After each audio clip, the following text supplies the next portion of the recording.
Hi there, welcome to part 2 of my visit to Flamborough Head.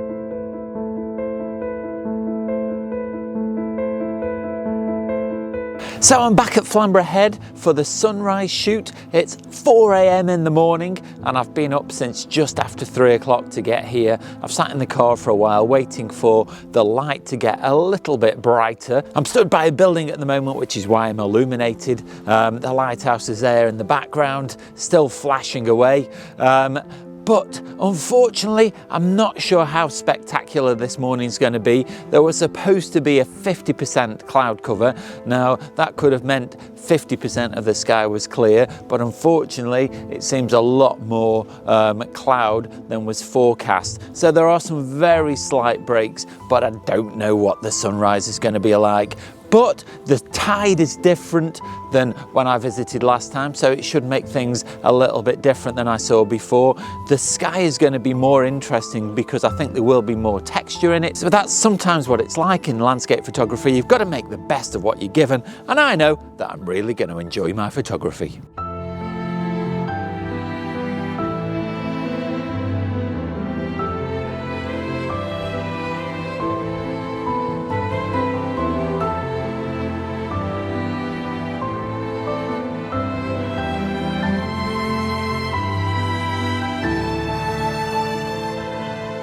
Now, we're about 10 minutes away from the sunrise proper, and it's not going to be a colourful sunrise, but there are interesting textures in the sky where there are different levels of cloud and there's different bits of light that are appearing in the clouds, and so it does make for an interesting sky, even though it's not going to be colourful like I probably would have hoped for.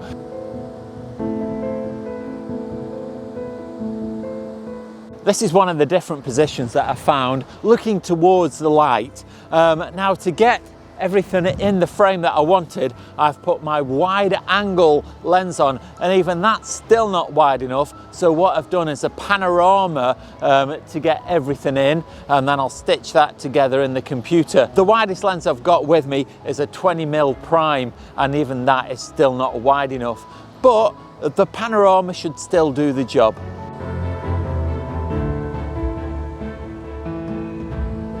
The sun has now officially risen. There were little hints of colour on the edges of some of the clouds, but there weren't enough breaks in the cloud to do anything to light the whole sky up. I did get some interesting shots of this rock formation here behind me with some light in the sky, which was interesting. But while I've been waiting for anything to happen, I have seen the seals down on the beach, so I've taken a few photographs of those. What I'm going to do now is I'm going to move on to the other location that I scouted the other day that's got a pinnacle of rock. And with the tide being in, that should make the beach more interesting, and I'm going to venture down onto the beach and maybe get some shots of waves and see what patterns there is on the beach and the sand itself.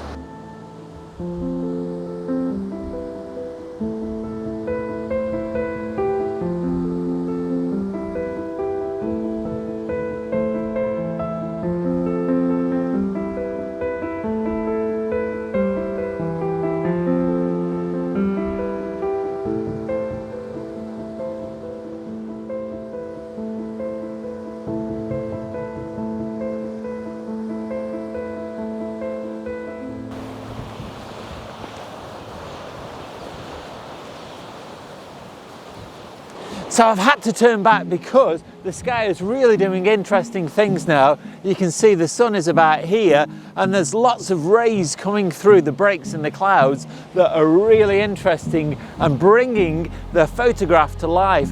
What I've tried to do is frame this pinnacle of rock between two of the rays. I'm going to have to leave filming in a second and get back to this light.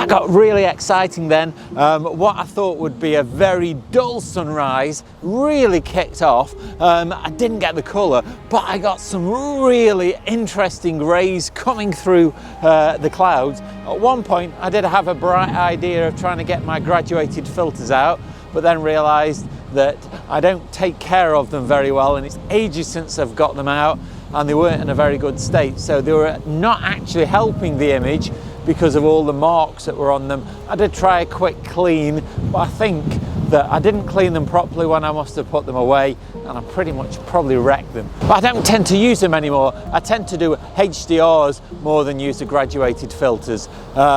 But it is a case of make sure your equipment's ready for use. I could have saved myself some time getting them out and cleaning them and just concentrated on the HDRs. But there's still some interesting rays coming through the clouds. So I'm going to carry on taking a few shots of this, and I'll show you the best ones at the end of the video.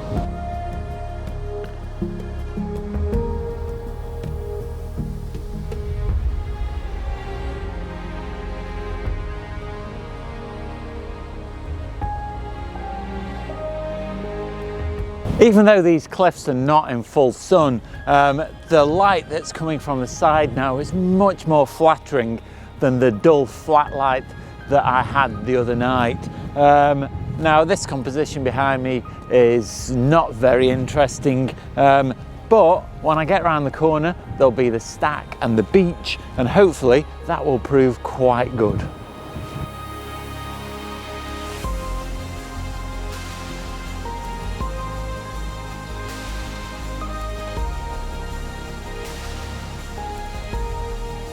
Now it's about an hour and a half since the sun rose, but the rays are still coming through the clouds and are making for some really interesting pictures. If I just change the exposure, you can still see them there coming through the clouds on the horizon. Now what I'm having to do is HDR images, so I'm doing a bracketed set of exposures that I'll combine when I get them back in the computer. But it's just making for some lovely light and some really interesting skies, and they're just not going away. Probably more beneficial than if I'd had a really colourful sunrise, because that would have just died and gone away. But these rays now are staying there and are just making for great photos.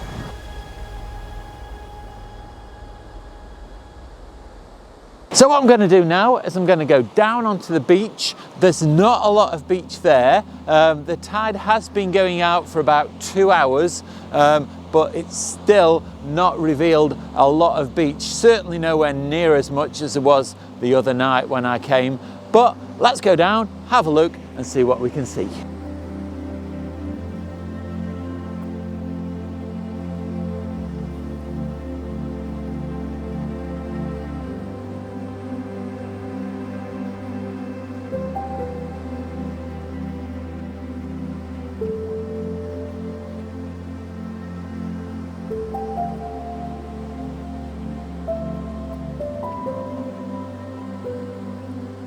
Now I hope you can hear me because of the noise of the sea. It should be okay. I'm stood on some fingers of chalk at the base of a cliff, and they make for some really interesting leading lines pointing down into the sea, and at the moment they're pointing to the direction where the sun is, and so they're reflecting some of the light, so that makes for interesting compositions. All I'm trying to do is just scout around and find the most interesting place to take a photo from to use these fingers of chalk, and I'm a bit spoilt for choice.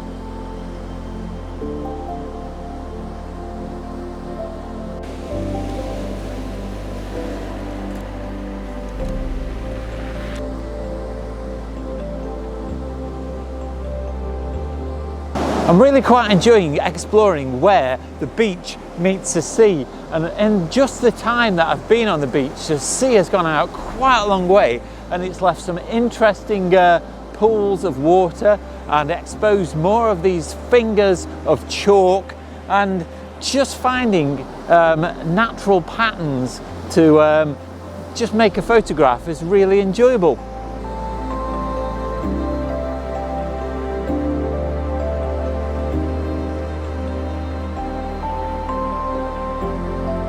the good light and the rays that were coming through the clouds have now disappeared, and so I've tried putting the light behind this stack off the beach, and it just throws it into silhouette. It's not particularly spectacular. I've found a few interesting bits and bobs on the beach that I've taken photographs of. I think it's going to turn into a fairly nice day because there's some blue sky behind me, and every so often the sun does break through the clouds, but it's quite high up now and it's going to be quite bright, so it's not really going to be very useful for photographs. So I think I'm going to call it a day for the beach.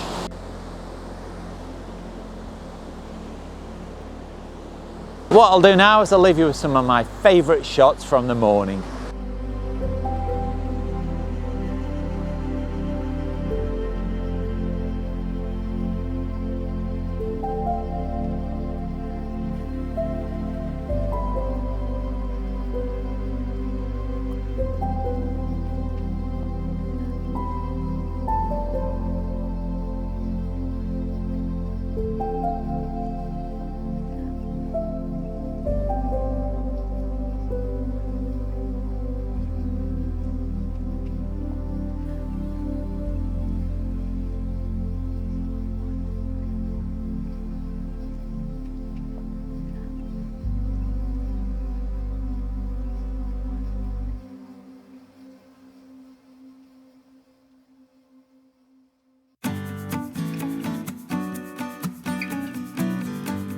I'm so glad that I stuck with it this morning. It's definitely a good lesson learnt. I could have easily turned around when I got to the car park at 3:30 this morning because the sky didn't look very promising at all. The breaks in the cloud that I was expecting I couldn't see at all. But as the morning progressed, the light just got better and better, and then we got those spectacular rays when the sun came up that lasted for a good hour, and I managed to make the most of those as well. And I've just had a really interesting time down on the beach as well. So all in all, I definitely enjoyed my photography. Hope you've enjoyed this video, and if you have, let me know down below in the comments. Send it over to my Vero account, that's at doakdenphotography. Leave me your comments there, and you can also see lots of my photographs. Now, if you like what I do on the channel and want to help support me to make future content like this, you can also visit my Teespring store. I've got lots of merchandise on there, so head off, check what I've got on offer, because a purchase really does help me out and it's very much appreciated. And also, don't forget the super thanks button as well. But you don't have to spend any money at all to support the channel. You can do that simply by clicking like, subscribe and the bell notifications, because it really helps me out and it makes sure that you don't miss out on any future content. Watch out for next week's video, that goes live on Sunday. In the meantime, go and check out this video just up here. But all that's left now is to say, stay safe, and I'll see you soon.